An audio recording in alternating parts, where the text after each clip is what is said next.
Hello. आप सभी को बहुत बहुत नमस्कार।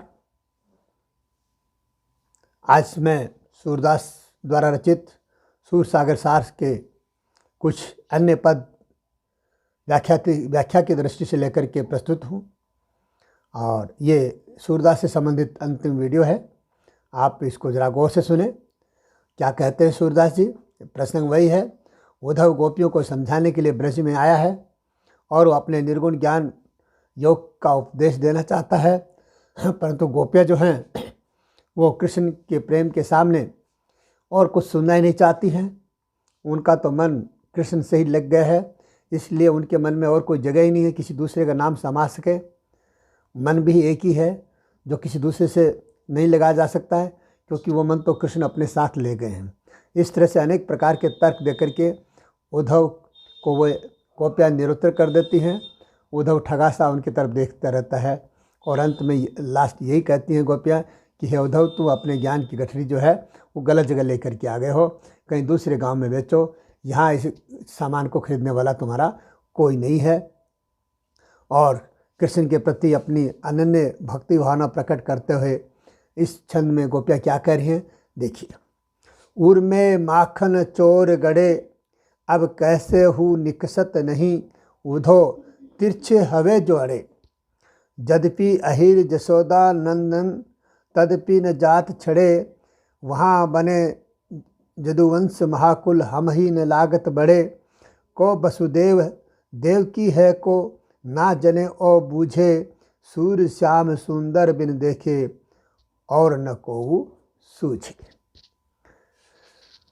उर का अर्थ हृदय से है, अहिर का अर्थ यादव जाति, तदपि यानी उस दशा में भी, यदुवंश यदुवंश। प्रसंग यही है कि प्रस्तुत अवतरण सूरदास द्वारा रचित सूरसागर सार से उद्धृत है। इसमें गोपियाँ उद्धव से कहने लगी कि उद्धव, हमारे श्री कृष्ण तो हमारे हृदय में बस गए हैं, अब उन्हें देखे बिना हमें चैन नहीं मिलता है। वे तो हमारे दिल के अंदर अच्छी तरह गड़ गए हैं और जो चीज़ गड़ जाती है उसको निकाल पाना भी बहुत बड़ा मुश्किल होता है। ऐसे ही श्री कृष्ण का प्रेम, उनकी छवि हमारे हृदय से निकाल पाना हमारे लिए तो असंभव है। इसी प्रसंग में गोपियाँ उद्धव से कहती हैं, हमारे हृदय में माखन चोर कृष्ण गड़ गए हैं और बहुत स्थिरता के साथ अंदर जाकर के बैठ गए हैं। अब कोई कैसा भी उपाय कर ले, वे बाहर नहीं निकल पा रहे हैं, क्योंकि वे तो हृदय में तिरछे होकर के अड़ गए हैं। यद्यपि श्री कृष्ण जाति से अहिर हैं, अर्थात हमसे छोटी जाति के हैं, तथापि हम उन्हें नहीं छोड़ सकती, हम उन्हें बिल्कुल भी छोड़ना नहीं चाहती हैं। अब वे मथुरा में यदुवंश जैसे महान कुल के हो गए हैं, परंतु हमें तो जरा से भी बड़े नहीं लगते हैं, अर्थात हम तो उन्हें पहले की तरह ही मानती हैं। हमारे वही पहले की तरह वैसे ही वो कृष्ण कन्हैया हैं, जिनकी बांसुरी और जिनकी भंगिमाओं से हम प्रेम करते हैं। मथुरा में वासुदेव कौन है, देवकी कौन है, अर्थात वासुदेव देवकी उसके माता पिता हैं। इस बात को हम न तो जानती हैं न ही समझती हैं। सूरदास कहते हैं, गोपियों ने उद्धव से कहा, हमें तो श्याम सुंदर श्री कृष्ण को बिना देखे और कुछ भी नहीं अच्छा लगता है, कुछ भी नहीं सुहाता है। हमारी आंखें तो सिर्फ और सिर्फ उन्हीं को देखते रहना चाहती हैं। इस तरह से इस पद में गोपियों की वचन चातुरी एवं एक निष्ठा की व्यंजना हुई है। इसमें गोपियों के वचन बहुत ही व्यंग्यमय हैं। गोपियाँ हर दशा में श्री कृष्ण का सामीप्य चाहती हैं और यही उनकी अनन्य भक्ति भावना का परिचायक है। और इस छंद में अनुप्रास, परिकर, काव्यलिंग एवं पर्याप्त अलंकार है और भाषा वही ब्रज है। अगला छंद देखिए। मधुकर श्याम हमारे चोर, मन हर लियो तनक चितवनी में, चपल नैन की कोर, पकड़े हुते हृदय उर अंतर, प्रेम प्रीति के जोर, गए छड़ाई तोरी सब बंधन, दे गए हंसनी अकोर, चौकी परी जानत निशिबीती, दूत मिलो इक भोर, सूरदास प्रभु बरबस लूट्यो नागर नवल किशोर। कठिन शब्दों को देखें जरा। नैन की कौर, नेत्रों की चितवन, अंकोर यानी भेंट, भौर यानी भौरा, नागर का अर्थ है चतुर। प्रसंग वही है। प्रस्तुत पद महाकवि सूरदास द्वारा रचित सूरसागर सार से संकलित है और उसके विरह वर्णन से लिया गया है। यहाँ कृष्ण के मादक और आकर्षक और उसके प्रभाव का वर्णन करती हुई गोपियाँ भ्रमर के माधव से उद्धव से कह रही हैं कि हे मधुकर, कृष्ण तो हमारे चोर हैं। उन्होंने अपनी मधुर छवि और चंचल नेत्रों की चितवन कटाक्ष द्वारा हमारे मन को हर लिया है। जब उन्होंने हमारा मन चुराया तो हमने भी उन्हें प्रेम और स्नेह के बल से पकड़कर अपने हृदय के भीतर बंद कर दिया। अर्थात उनकी उस माधुरी मूर्ति को अपने हृदय में दृढ़ता के साथ में स्थापित कर दिया। परंतु वे हमसे अधिक चतुर और शक्तिशाली निकले, जो कि हमारे प्रेम स्नेह के सारे बंधनों को छिन्न भिन्न कर स्वयं को हमारे बंधन से छुड़ा ले गए और बदले में भेंट स्वरूप अपनी मंद मुस्कान दे गए। उन्होंने हमारे प्रेम पास से स्वयं को मुक्त कर लिया और मथुरा जाते समय हमारी ओर मंद मुस्कान के साथ देखते हुए चले गए। तब वे तनिक मुस्कुराकर हमारा सर्वस्व लूट कर चले गए। तब हमारी मोह निद्रा भंग हुई। लेकिन जब हमें होश आया तो सवेरा होते ही इस भौरे रूपी दूत अर्थात इस उद्धव के दर्शन हुए, जो हमसे हमारी बची हुई एकमात्र निधि यानी कृष्ण की याद को भी छीनने के लिए चले आए हैं। सूरदास के अनुसार गोपियाँ उद्धव से कहती है कि उन चतुर रसिक कृष्ण ने हम हर तरह से लूट कर विवश कर दिया है। अब हमारा मन कहीं दूसरी जगह लगता ही नहीं है। वो तो बहुत ही चतुर लुटेरा है जिसने हमारा सर्वस्व लूट लिया है। विशेष बात यही है कि गोपियाँ कृष्ण की मंद मुस्कान को, जिसने उन्हें मोहित कर रखा है, चोर की छल भरी मुस्कान सिद्ध करना चाह रही हैं। अनुप्रास और ऊपर अलंकार का प्रयोग इस छंद में देखने को मिलता है। देखिए अगला पद। उद्धव भली करी ब्रज आए, ये बातें कही कही या दुख में, ब्रज के लोग हंसाए, कौन काज वृंदावन को सुख दही भात की छाक, अब वे कान्हे कुबरी राचे बने एक ही ताक, मोर मुकुट मुरली पीताम्बर पठवो सोज हमारी, अपनी जटा जुटर मुद्रा लीजे भस्म आधारी, वे तो बड़े सखा तुम उनके तुमको सुगम नीति, सूर सबे भली मति श्याम की जमुना जलसो प्रीति। प्रसंग वही है और इसकी व्याख्या देखें क्या कह रहे हैं कवि। पहले कठिन शब्दार्थ देखें। छाक का अर्थ है कलेवा, राचे का अर्थ है प्रिय लगना, ताक का अर्थ है मिलन या मेला, शोज का अर्थ है यादगार वस्तु, आधारी यानी उधार, आधार दंड भी कहते हैं इसको, सुगम यानी आसान, अनित्य का मतलब गलत आचरण। प्रसंग वही है। यहाँ गोपियाँ उद्धव से वार्तालाप करती हुई उस पर व्यंग्य करती हैं, जिनके कारण उद्धव जो है बेचारा निरुत्तर हो जाता है। इसी प्रसंग में गोपियाँ कहती हैं, हे उद्धव, तुम यहाँ ब्रज में हम सभी की हालत जानने आए हो, यह तुमने अच्छा किया। उद्धव भली करी ब्रज आए, आपने बहुत अच्छा किया कि आप हमारी दशा को अपनी आँखों से ठीक से देख लो। इस तरह से कहना ये चाहती है गोपियाँ कि तुमने आकर के, हम तो दुखी तो पहले से ही थी, और तुमने आकर के इस तरह की बातें करके हमारे दुख को और अधिक बढ़ा दिया है। अब तुम प्रत्यक्ष देख रहे हो। उद्धव से इस तरह की बातें करते हुए अत्यंत दुखी होने पर भी ब्रज के लोग कोरी प्रसन्नता दिखाने लगे। वे कहने लगे, यहाँ वृंदावन में दही भात का कलेवा मिलता है, यह कौन सी सुख की बात है। परंतु वहाँ मथुरा में श्री कृष्ण कुब्जा के प्रियतम बन गए हैं, तो उनसे मेल मिलाप भी अच्छा ही रहा होगा। मोर पंखों का मुकुट, मुरली और पीताम्बर आदि वस्तुएं भेजना तो हमारी व्यवस्था लाचारी है।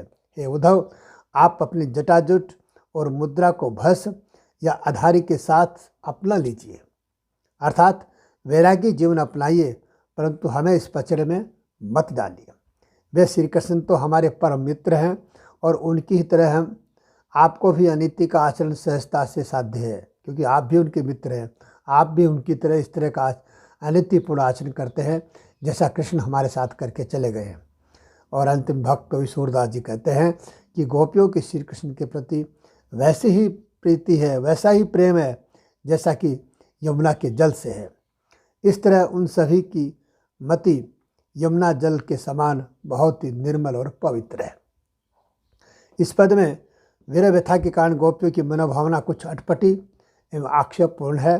भाषा सहज सरल एवं ब्रज है। अनुप्रास, आक्षेप, काव्यलिंग आदि अलंकारों का बहुत सुंदर प्रयोग इस पद में देखने को मिलता है और पद की गयता है वो प्रशंसनीय है। अगला पद देखिए क्या कहते हैं कवि। बिनु गोपाल बैरण भई कुंजे, तब वे लता लागती तन शीतल, अब भई विषम ज्वाल की पुंजे। वृथा बहती जमुना खग बोलत, वृथा कमल फूलनी अली गुंजे। पावन पानी घनसार संजीवनी, दधि सुत किरण भानु भई भुंजे। यह उदो कहिए माधो सो, मदन मारी किनी हम लुंजे। सूरदास प्रभु तुमरे दर्श को, मग जोवत क्या भई गुंजे। इस छंद में कठिन शब्द देखें। ज्वाल का अर्थ आग की लपटें, घनसार का अर्थ है कपूर और दधिसुत का अर्थ चंद्रमा, भानु सूर्य, गुंजे एक घुंगुची यानी चिन्मी जिसको बोलते हैं। प्रस्तुत अवतरण सूरदास द्वारा रचित सूर सागर सार से लिया गया है और गोपियाँ यहाँ श्री कृष्ण के विरह में दुखी होकर के बार बार उनको याद करते हैं और इसी मनोदशा का चित्रण कवि ने यहाँ किया। देखिए क्या कहते हैं। विरह पीड़ा से दुखी होकर गोपियाँ कहती हैं, श्री कृष्ण के बिना सभी सुंदर क्रीड़ाओं के आधार वे कुंज भी आज हमारे शत्रु हो गए हैं। यानी जिन कुंजों में हम विहार करके सुख और आनंद पाया करती थी, आज उन विहारों को देख करके कृष्ण की याद आने के कारण ये विहार, ये कुंज भी हमें पीड़ा देने वाले बन गए हैं। वो जो जमुना जिससे देख करके हमारे मन में खुशियाँ की लहर दौड़ती थी, इन पक्षियों की चहचहाट सुन करके हमारे हृदय में खुशियाँ उछल पड़ती थी और इन कमलों को फूला हुआ देख करके और इन पर गुंजार करने वाले भंवरों को देख करके हमारे मन में अथाह खुशियाँ भर जाती थी। आज श्री कृष्ण नहीं है, इसलिए इन सब को देख करके उनकी याद और अधिक बढ़ जाती है। इसलिए ये चीज़ें हमें आज दुखदायी प्रतीत होती हैं, परेशान करने वाले हैं। इसलिए आगे गोपियाँ कहती हैं, पवन पानी घनसार संजीवनी दधसुत किरण भानु भई लुंजे। अर्थात गोपियाँ कहती हैं शीतल पवन, शीतल जल, कपूर, अमृतमयी चंद्र किरणें आदि समस्त शीतल सुखदायी चीज़ें जो हैं आज हमें सूर्य की किरणों के समान ताप दे रही हैं, गर्मी दे रही हैं, परेशानी दे रही हैं। इसलिए हे उद्धव, नंदलाल से कहना कि कामदेव ने मारकर हमें शिथिल और दुर्बल बना दिया है। सूरदास जी कहते हैं कि गोपियों ने कहा कि प्राण वल्लभ प्राण प्रिय कृष्ण की बाट जोतती हैं, ये आँखें उनका इंतजार करते करते गुंजा के समान लाल वर्ण की हो गई हैं। यानी इन आँखों में हमेशा लालिमा छाई रहती है, क्योंकि उनकी बाट देखते देखते आँखें सूज गई हैं, लाल हो गई हैं। परंतु दुख की बात यह है कि कृष्ण अब तक नहीं आए और आप जैसे व्यक्ति को इस तरह का संदेश देकर भेजा है, जिसके कारण हमें और अधिक पीड़ा होती है। एक इस तरह से ये कृष्ण का व्यवहार हमारे लिए असहनीय है। इस पद में गोपियों की विरह व्यथा का बहुत ही मार्मिक चित्रण कवि ने किया है। संयोग काल में प्रकृति के जो उपादान आनंददायी होते हैं, वियोग काल में वही उपादान दुखदायी और कष्टदायी लगते हैं, पीड़ा बढ़ाने वाले हो जाते हैं। ऐसा ही कवि ने सुंदर वर्णन इस पद में किया है। और इस पद में अनुप्रास, उपमा और काव्यलिंग अलंकारों का प्रयोग देखने को मिलता है। भाषा वही छंद है।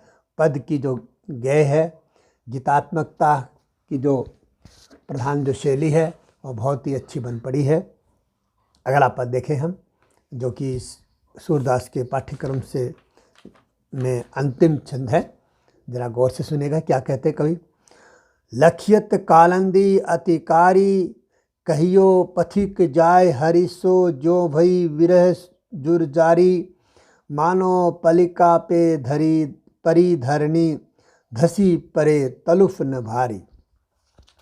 लखियत कालंदी अतिकारी, तट बारू उपचार चूर, मनोस्वेद प्रवाह पनारी, विगलती कच्छ कुश कास, पुलिस मनो पंकुज कजल सारी, भ्रमर मनोमति भ्रमत चहुँ दिशि फिरती है, अंग दुखारी, निस दिन चकई ब्याज बकत मुख, किन्हु मानहु अनुहारी, सूरदास प्रभु जो जमुना गति, सो भई हमारी। सूरदास जी इस पद के द्वारा ये बात समझाना चाहते हैं कि गोपियाँ उद्धव से कहती हैं कि जो दशा कृष्ण के बिना यमुना की हो गई है, काली पड़ गई है, दुखी हो गई है, वैसी ही दुर्दशा हमारी भी हो गई है। हे उद्धव, तुम जाकर ये उनसे कहना। क्या कहती है गोपियाँ? प्रसंग पहले वाला ही है, उनकी विरह दशा का चित्रण किया है। इसी प्रसंग में गोपियाँ उद्धव से या किसी पथिक से कहती हैं कि यमुना नदी बहुत काली दिखाई दे रही है। हे पथिक अथवा हे उद्धव, तुम श्री कृष्ण के पास जाकर ये कह देना कि यमुना तुम्हारे विरह रूपी ताप के कारण काली हो गई है। बहुत अधिक ताप होने के कारण वस्तुएं काली पड़ जाती हैं। उसी प्रकार यमुना भी कृष्ण के विरह में संतप्त होकर के काली हो गई है। यह यमुना मानो धरती रूपी पलंग को पकड़कर नीचे धंसती हुई अपनी तरंग रूपी तड़पन से व्यथित शरीर वाली हो गई है।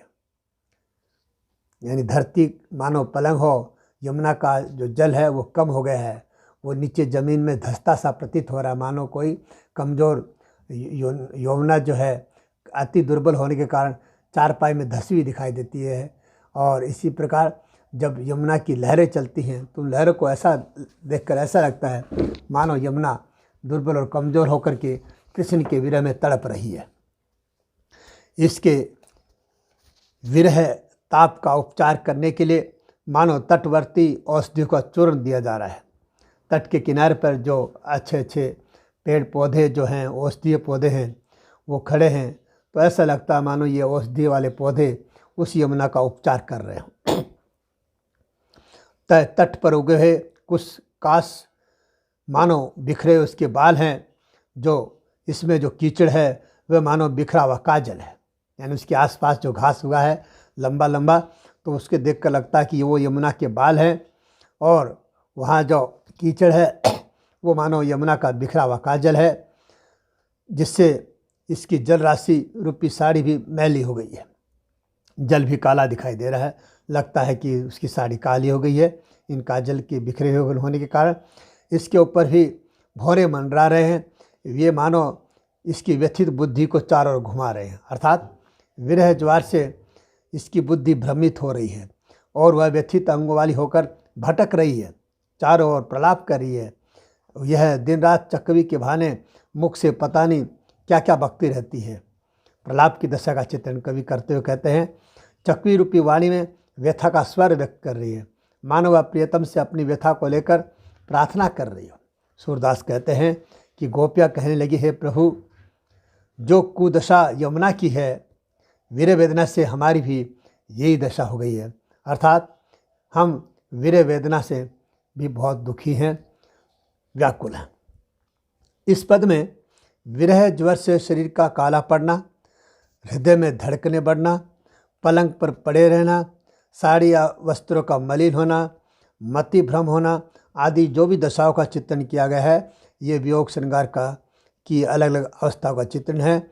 और इन्हें यमुना के रूपक द्वारा गोपियों के विरह के संताप से आरोपित किया गया है। इसमें गोपियों की विरह दशा का बहुत ही सुंदर और सशक्त चित्रण किया गया है, और विरह दशा की प्रलाप अवस्था का चित्रण कवि ने इस पद में किया है। पद के प्रारंभ में लक्षित के स्थान पर देखियत का पाठ भी कहीं कहीं देखने को मिलता है। समस्त पद में उत्प्रेक्षा एवं रूपक अलंकारों का प्रयोग चमत्कारी रूप में हुआ है, और अनुप्रास अलंकार राग सारंग की पद योजना द्रष्टव्य है।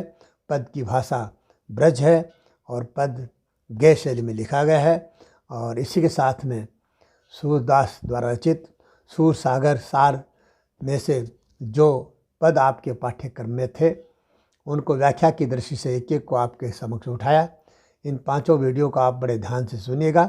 सूरदास की सारी बातें आपको समझ में आ जाएंगी, उनका विरह वर्णन भी समझ में आ जाएगा और गोपियों का वाक चातुर्य भी समझ में आ जाएगा, क्योंकि परीक्षा में अक्सर गोपियों के वाक चातुर्य को लेकर के प्रश्न पूछा जाता है।